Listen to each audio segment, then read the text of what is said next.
Denis Gauthier, Daniel Sauvageau, Stéphane Leroux. Bonsoir à vous. Bonsoir. Comment allez-vous? Très bien, toi? Ah, bien, excellent, excellent. Allons-y avec les manchettes Albi Legère. On commence avec toi, Denis, ce soir. Bien, un duel de titans. Ça fait drôle à dire entre le Canadien et les Sabres de Buffalo, mais récemment, c'est deux des meilleures équipes dans la Ligue nationale. Mais avec tout la façon dont le match s'est déroulé, l'horaire du Canadien, l'horaire de tout le monde à travers la Ligue nationale à cause de la pause olympique, j'ai l'impression qu'on est en train de voir une version à bout de souffle, comme les fameux tournois qu'on a vus au Québec longtemps. 3 contre 3. 3 contre 3 ou 5 contre 5 avec un gars sur le banc. C'est une version à bout de souffle, version LNH. Dans la façon dont le match se jouait, le Canadien, c'était le 6e match en 9 soirs. La fatigue s'accumule. On peut pas passer à côté de ça. C'est éreintant, c'est difficile. Et là, tu le vois dans l'exécution, tu le vois dans les prises de décision des joueurs. Le rythme diminue, la vitesse du jeu diminue. Et le Canadien, à cause de sa jeunesse, réussit à partir fort les matchs. La première période va bien, on se donne une avance, milieu de deuxième. Et les deux derniers matchs, là, le dernier tiers, là, c'est difficile. On patine un peu plus dans le sable mouvant, c'est un peu plus difficile. Puis c'est très comprenable. Le niveau de la Ligue, j'ai l'impression, en regardant les autres matchs, c'est semblable pour plusieurs équipes. Donc une pause olympique qui va arriver à temps, mais il reste des gros défis. Il reste beaucoup de gros défis. Février, oui. Dont les Sabres, tu l'as dit, c'était deux autres fois. Deux autres fois. Qui a cru qu'on regarderait les matchs des Sabres et on les entourerait? Qui a cru lundi dernier que Canadien Red Wings serait été le 10 janvier pour le premier rang de la section en début de saison quand on regardait le calendrier? Personne n'avait vu ça venir. Là. Exact. Daniel, maintenant, ta manchette ce soir. Bien, je me joins un petit peu à toi, Denis, parce qu'au début de la troisième période, et plus ça avançait, j'avais l'impression que la rondelle, c'était une patate chaude pour les joueurs du Canadien. Pourtant, lorsqu'on regarde le temps de jeu, ça a été largement distribué. On a voulu vraiment utiliser le banc ou à peu près au complet, mais on a vu là, quelques attaques. La rondelle qui revenait, bondissait. Même Hudson, à un moment donné, a voulu prendre la rondelle qui a rebondi. Alors là, on voit que c'est de la fatigue. Fatigue mentale, mais ils n'ont pas lâché. L'effort, je pense qu'il était là jusqu'à la fin, et ça, je pense que c'est louable. Exact. Les unités spéciales, une chance qu'il était là ce soir pour le Canadien. Ça a aidé, on l'avait replacé. Ton ami, Lane Hutson. Je voulais encore parler de Lane Hutson. Je ne sais pas si il n'a pas aimé le fait qu'on l'avait écarté de l'avantage numérique au cours des 2 derniers matchs. En tout cas, il y a un match qu'on a eu seulement 4 secondes d'avantage numérique, mais ma manchette, c'est Lane passe son message. Je mérite d'être sur l'avantage numérique. On l'a vu comment il l'a préparé. Oui, il n'a pas le meilleur lancé. Dobson, meilleur lancé que lui. Mais pour orchestrer comment ça se passe sur l'avantage numérique, je pense pas qu'on puisse s'en passer. En tout cas, d'avoir un joueur comme ça qui est jeune puis qui a cette vision-là, il a atteint le plateau ce soir des 100 passes en carrière. On regardait tantôt en 132 matchs, qui est le 2e plus rapide de l'histoire de la Ligue nationale à faire ça. Il faut que ce joueur-là soit sur tous les avantages numériques. En tout cas, c'est mon point de vue à propos de Lane Hutson. Hein. Si je peux juste ajouter à ça, tu as 100% raison que c'est la meilleure version de la jeu de puissance du Canadien, c'est avec lui dessus. Mais le temps que Martin a pris ou il a pris la décision de mettre Dobson, pour moi, c'était à point. C'était l'avantage numérique qui était... Peut-être pour shaker les choses. Exactement. Ça, c'est du coaching, simplement. Puis il savait que ce ne serait pas à long terme. Il sait que notre avantage numérique est meilleur avec Hudson dessus, mais ça a payé des dividendes rapidement avec le but de Dobson 4 secondes après la mise en jeu. On l'a réessayé à la suite, le match d'après, mais à un certain moment donné, on savait que ça reviendrait. Mais tu as raison, c'est une perle rare. Ça, on me dit que l'entraîneur Martin Saint-Louis, déjà le point de presse de Martin Saint-Louis. On s'en va vite à Ottawa. On l'écoute à l'instant. Beaucoup d'unités spéciales. Comment tu interprètes la partie de ce soir? C'était une bonne game. C'était une game tight des deux bords.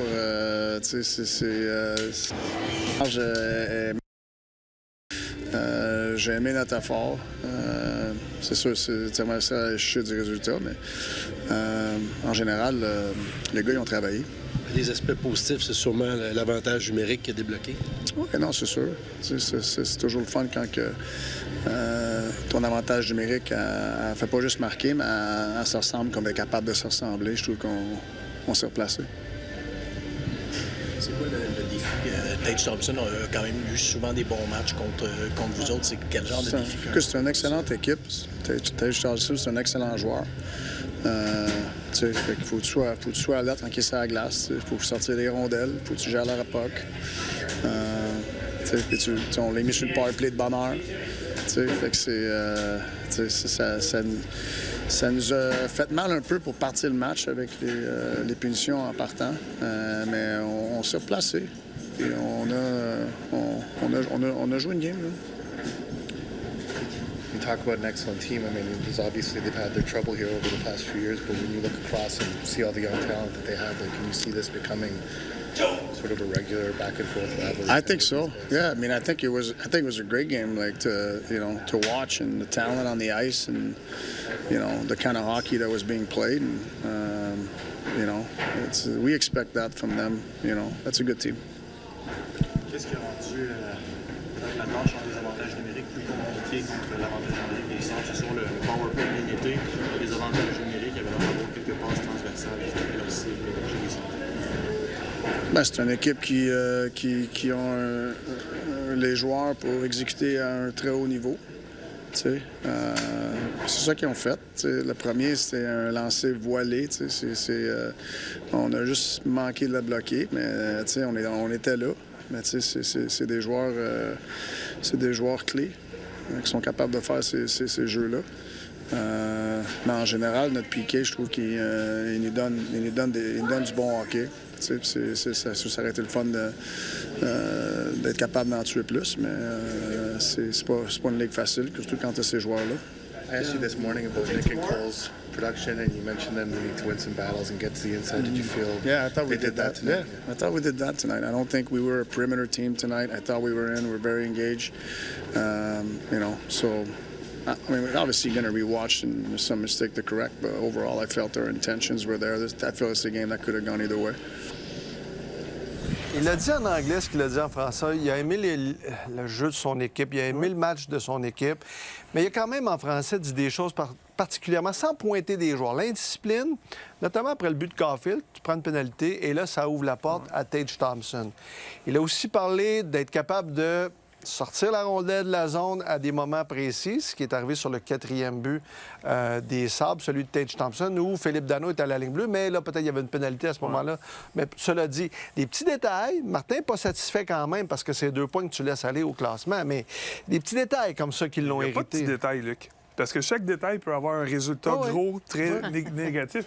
C'est des choses qui sont des fois très simples à exécuter, mais des fois, quand tu es fatigué, quand tu as une fatigue mentale, quand tu n'as pas de jambes, des fois, la tête, elle répond pas aussi rapidement. Tes lectures sont pas aussi bonnes, tes prises de décision sont pas aussi bonnes. Ça fait en sorte que tu parles de celui de Danault, tu parles des rondelles qui sortent pas.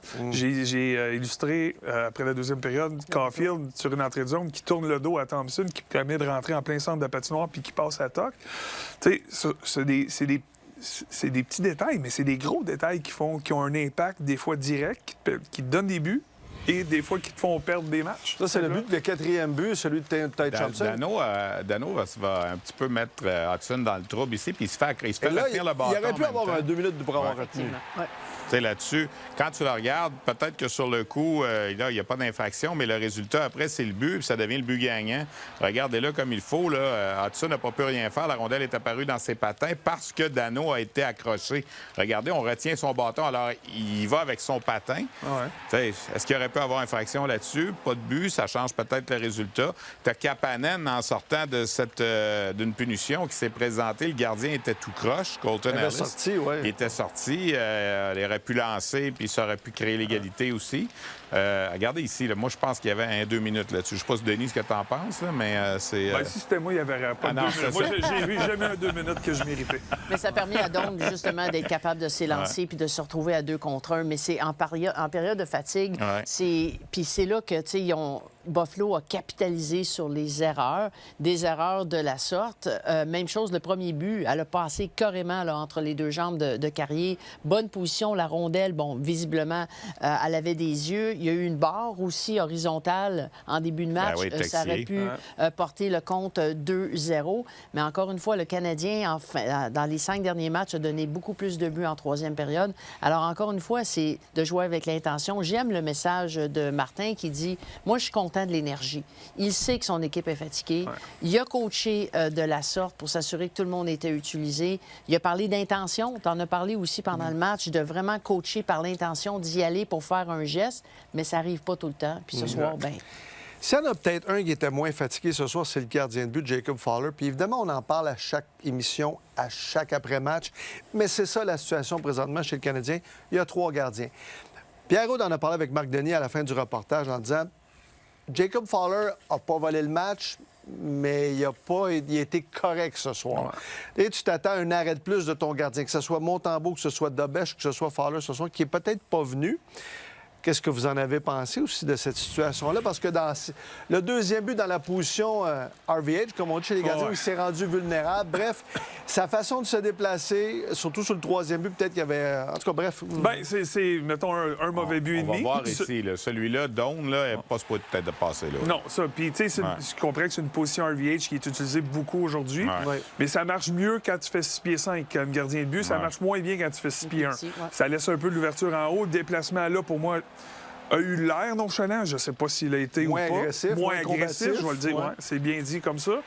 Mais il n'est pas blâmé pour la défaite nécessairement. Puis on sait tous que ça va être notre gardien du futur. Il démontre plein de belles choses. Mais à un certain moment donné, les défis qu'on lui a donnés récemment, c'est pas les plus faciles. On lui a donné Détroit, ça a été difficile. Ce soir, les Sables de Buffalo... Quand il affronte Saint-Louis, tu as Jordan Bennington qui est en extase ce soir-là. La qualité des tirs ce soir, il y en a peut-être moins eu, mais c'est quand même des tirs dans des espaces et quand même assez près de lui. Là. C'est des bons tireurs, c'est des bons joueurs. Fait que, à un moment donné, même s'il y a moins de tirs, ça demeure que la qualité des tirs était là. Puis la défensive n'était peut-être pas présente. Tu fais quoi en tant que dirigeant? C'est lui qui a la meilleure efficacité par rapport à Dobèche, mais Dobèche gagne, puis lui, il gagne pas. Alors, tu sais, à un certain moment, il va avoir une décision à prendre. Là, il a été choisi pour le match des étoiles de la Ligue américaine. La pause olympique s'en vient. Je pense qu'on va finir par le retourner. Ça va être ça, la décision qui va survenir. Pas nécessairement parce qu'il n'a pas été bon. Il a joué 10 matchs dans la Ligue nationale. Certains diront peut-être 10 de plus qu'on pensait en début de saison, parce qu'on ne pensait pas nécessairement le voir en début de saison. Et là, Samuel Montembeault, c'est lui, en ce moment, qui performe le mieux avec 930, je pense, dans ses 4 ou 5 derniers matchs. Ça va 927, quelque chose comme ça. Dobèche est en bas de 900, mais il gagne des matchs. Alors, on dirait que quand Dobèche est là, le Canadien marque plus de buts. Puis ces 2 derniers matchs, il y a eu 13 buts d'attaque. C'est plus facile de gagner des matchs, même quand tu fais pas toujours les arrêts qu'on pense que tu vas faire. Alors, éventuellement, peut-être que la décision va être que pour l'instant, on va retourner Fowler, jouer avec Laval quelques matchs. Il y a le match des étoiles, c'est au début du mois de février. Ça va tomber pendant la pause olympique. C'est le 10 février, le match des étoiles de la Ligue américaine. Puis au terme de la pause olympique, il y aura toujours le temps de le ramener. Là. Je veux dire, il n'y a pas de problème avec ça. Là. Moi, plus le temps avance, j'ai l'impression, dans ma tête à moi, plus c'est clair. Faut qu'il retourne en bas. Ouais. Pas du volume. Oui, du volume. Puis ça ne nuira à rien. Non. On a souvent mentionné des joueurs, tu n'as jamais été trop longtemps dans la Ligue américaine, mais c'est aussi bon pour les gardiens de but. Le plan, c'était pas ça. Il a bien fait, il nous a démontré qu'il y a des qualités athlétiques, des qualités de gardien de but pour être un futur numéro 1 ici. Il y a le calme, il y a la prestance, la confiance et tout le reste. Mais présentement, c'est que là, tu es obligé de faire une rotation, puis même si tu étais second, tu jouerais probablement juste 35 des matchs ou 40 des matchs, qui, pour moi, est pas assez pour un jeune de ce potentiel-là, de cet âge-là, pour continuer à développer de façon optimale. Moi, renvoie-le à Laval, fais-les jouer 70 65 des matchs d'ici la fin de saison, amène l'équipe en séries éliminatoires, Dobèche gagne, t'es pas dans le trouble. Il trouve des façons, c'est un compétiteur, même si on sait que Fowler est probablement un meilleur gardien techniquement que Dobèche. Ça ne fait aucun doute. Donc, pour moi, la réponse, plus ça avance, plus ma réponse est claire. Laval, c'est pas bien loin non plus. Si tu as besoin éventuellement de le ramener, c'est un peu ça la situation, là, présentement. Puis en même temps, Montembeault, on fait beaucoup d'entraînements sur glace, vraiment à l'extérieur de l'équipe. Donc, est-ce qu'on veut poursuivre cet aspect-là? Est-ce qu'on veut vraiment le reconditionner? Il a bien répondu, justement, à ses pauses. Il à Laval, il est revenu, il y a eu vraiment des entraînements très spécifiques. Alors, est-ce qu'on veut continuer de le faire? Mais je pense que je suis avec vous. Avec la période olympique qui s'en vient, le timing est bon. Mais en même temps, je le vois quand même revenir au printemps à Montréal. Ouais. On a joué, Martin l'a dit, on a joué un bon match. Il y a eu pas des petits détails, mais des détails qui ont fait... Des gros détails. Des gros détails qui ont fait plus mal. Si on regarde l'autre côté du spectre, c'est-à-dire que ce soir, le Canadien a ouvert la marque. Cole Caulfield, bon, finalement, il faisait seulement 4 matchs qu'il n'avait pas marqué, mais pour lui, ça peut sembler une éternité. Mais l'avantage numérique ce soir, puis je veux vous amener sur Ivan Demidov. Ivan Demidov n'était pas non plus, c'était Texier qui était là sur la première unité lors des 2 derniers matchs. Mais Demidov, c'est un passeur redoutable, mais c'est aussi un gars qui a un tir frappé extraordinaire. Oui, c'est à 5 contre 3, mais quand il y a du temps et de l'espace, je ne sais pas c'est quoi son plafond, puis on ne peut pas le dire encore aujourd'hui, mais sapristi qui est bon. Moi, je veux vous Ben, entendre écoute, là-dessus. il est rendu à une quarantaine de points. Meilleur chez les recrues. Exact. Mais on dirait qu'on en parle moins. On parlait de ça avec les collègues tantôt pendant le match. On a beaucoup parlé d'Hudson quand il est arrivé. On parle beaucoup des succès de Slavkovski. Texier signe son contrat. On aime ce qu'il fait sur le premier trio. Mais on a une recrue à Montréal. En fait, on en a deux là, avec Kapanen, mais Demidov qui est extraordinaire. Là, il a eu 20 ans le mois dernier. Oublions jamais ça. Là. Imaginez ça dans 3, 4, 5 ans. Là, quand il va avoir 24, 25 ans, ça va être extraordinaire. Et Hudson va être meilleur aussi. Et Slavkovski va être meilleur aussi. Tu sais, je parlais un petit peu avant qu'on commence tantôt. Est-ce que Slavkovski pourrait nous faire un match à la Tage Thompson de temps en temps? Peut-être. Il y a le gabarit. Il n'y a peut-être pas autant la qualité de tireur de l'autre. Là, mais tu sais, c'est ce genre d'ADN-là avec le gabarit que Slavkovski a.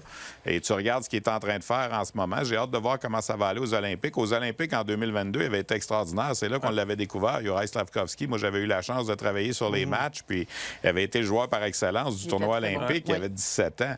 Alors là, il va retourner encore avec ses compatriotes. Tu sais, ça va être beau. Là, je sais que les gens, quand le Canadien échappe à un match, on dirait qu'on est déçus, là, mais on est où ce que le Canadien devrait être en ce moment, en pleine progression. Puis ça va juste s'en aller vers le meilleur encore. Là. Ce que j'ai beaucoup aimé, moi, sur son but en avantage numérique, c'est difficile de le voir dans l'angle qu'on l'a vu, mais à un moment donné, il descend sur la ligne des buts, il remonte, et juste avant qu'il reçoive son lancer, il regarde en direction. Donc, il a repris, justement, vraiment l'objectif. L'information. Et ensuite, là, c'est vraiment en utilisant son corps, il a envoyé la rondelle exactement. Alors, tout ce qui est sa vision, le œil, main, sa coordination, c'est extraordinaire. Et il y a un IQ d'être dans l'espace libre, au bon moment, à bon espace, au bon moment, à la bonne place. C'est une passe de Lane Hudson pour revenir à ta manchette. Et tu le disais, ça l'a peut-être fouetté un peu de ne pas être sur l'avantage numérique, premier avantage numérique pendant 2 matchs. Mais Lane Hudson, tu disais 100 passes, c'est le deuxième plus jeune défenseur de l'histoire à atteindre le plateau des 100 passes. Mais je serais curieux, puis je n'ai pas la stat devant moi parce que je pensais à ça en regardant le match, là, mais le nombre de fois que les buts sont marqués sur une passe d'Hudson, tu sais, parce qu'on le voit souvent, recevoir la rondelle, dribbler, regarder, longer la ligne bleue, trouver des ouvertures. Mais le nombre de fois quand il la reçoit puis qu'il est parti tout de suite, soit d'une passe, le nombre de fois que tu as soit une chance de marquer majeur ou un but directement. Tu sais, là, tu as vu, il a dribblé une fois ou deux. Après ça, il a...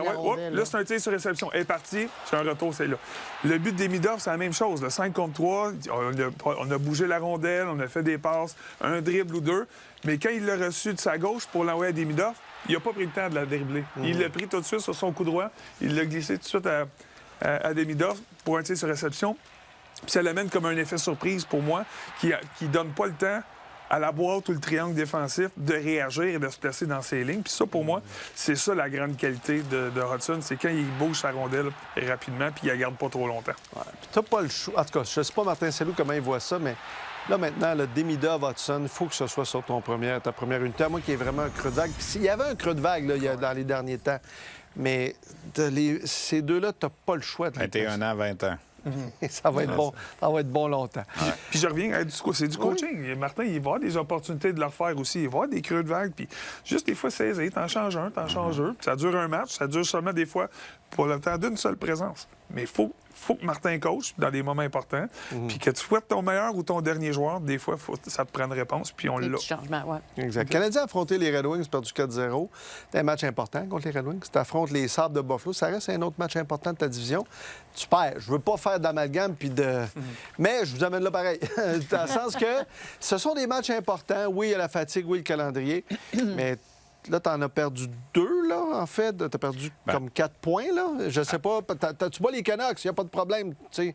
Mais ces équipes-là, tu as besoin... On parle depuis le début de l'émission, avec la manchette de Denis, tout ça. Je regarde les temps d'utilisation des Sabres. Ils ont joué à 4 défenseurs, 3 trios, là.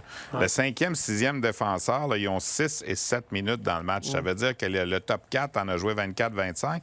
Puis je regarde le 4e trio, là, il n'y a pas beaucoup de temps de glace non plus. 6-7 minutes, puis tout ça. Alors, on s'est dit du côté des les Sabres, ça va bien. Mais ce match-là, on voit le Canadien dans notre mire. On veut pas être une équipe repêchée. On veut aller chercher un des top 3 du classement. C'est l'équipe qui est devant nous. On sent que pour eux aussi, ce match-là, ce soir, ça voulait dire quelque chose de gros. Là. Il voulait probablement faire un statement aussi. Puis un bonhomme comme Thompson s'est levé, puis est allé chercher 5 points. Il a frappé une barre horizontale en plus. Il a quasiment marqué dans un filet désert à la toute fin. Il aurait pu sortir de ce match-là avec 7 points ce soir. C'est phénoménal quand on pense à ça. Alors, chapeau aux Sabres aussi. Puis les Sabres, c'est un peu la risée là, depuis des années, 14 ans sans participer aux séries. Je ne sais pas si ça va continuer. Ça a viré de bord quand on a changé de DG, puis on s'entend qu'on n'a pas changé de joueur. Là. Il avait commencé à bien jouer. Il y avait 3 victoires avant qu'on congédie, qu'on amène Kekalainen comme DG. Présentement, on dirait que tout va bien. Puis eux, ils doivent pas avoir hâte à la pause olympique parce que quand tu es sur un momentum comme ça, tu veux pas que ça arrête. Là, exact. On a des premiers échos de vestiaire. On va l'entendre Mike Matheson.